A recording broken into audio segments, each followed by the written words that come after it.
Should graduates from a religious university be allowed to practice law in Canada? That's what the Supreme Court of Canada is going to be looking at real soon. Trinity Western University is a private Christian school in Langley, BC. At Trinity Western, you have to sign an agreement that says you can't drink, smoke on campus, you can't do drugs, you can't look at pornography, you can't gossip, lie, or swear.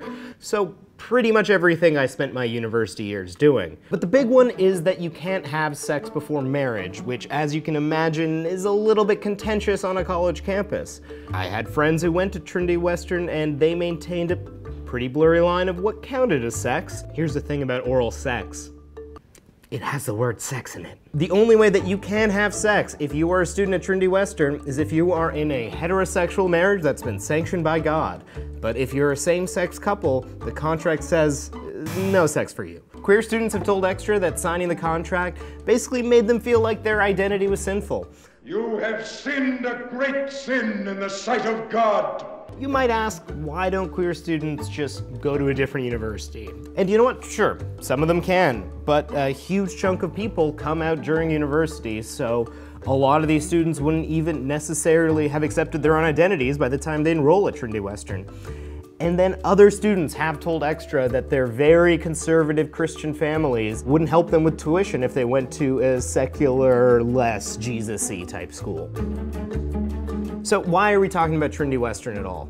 It's because Trinity Western decided that the Canadian legal profession just wasn't quite God-fearing enough and decided that they needed to open a law school to remedy that. Those who will not live by the law shall die by the law.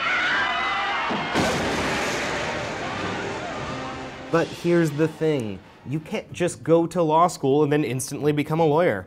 Before you take your lawyerly oath and start suing anyone who's ever wronged you, this thing called a law society has to say, yep, you're fully trained, you know exactly what you're doing, and go out there and be a lawyer.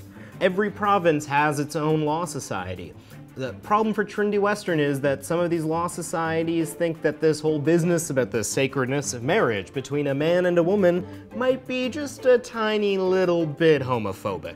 So BC, Ontario, Nova Scotia's law societies all pretty much told Trinity Western to buzz off, and they won't automatically accept their students as lawyers, at least until the university stops discriminating against LGBT students.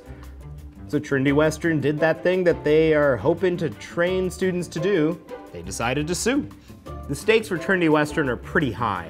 If their graduates aren't guaranteed the ability to practice law, then why would they choose to go to this law school? Trinity Western won in BC and Nova Scotia. But in Ontario, they hit a bit of a speed bump, and the court said that actually the Law Society can ban their students from automatically becoming lawyers. The judge wrote that the contract Trinity Western makes with its students is, quote, deeply discriminatory to the LGBT community, and it hurts. So now the Supreme Court is taking up the case. The argument that Trinity Western is making will sound pretty familiar to a lot of people. We're Christians, we think God doesn't like all of this gay marrying business that gay people are wont to do, and it's totally within our right to keep all that sinfulness off of our pristine suburban campus. So why has this case gotten so much press coverage when there isn't even a law school yet at Trinity Western? What exactly is at stake for LGBT Canadians? Symbolically, a lot.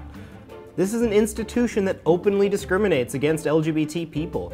By not allowing their law school grads to practice wherever they want, that would be a big symbolic victory for queer and trans Canadians. But the reason we're really interested in this case and why the press has been so interested in it is this question of religious freedom versus equal rights for LGBT folks. And frankly, the Supreme Court probably won't end up ruling on that.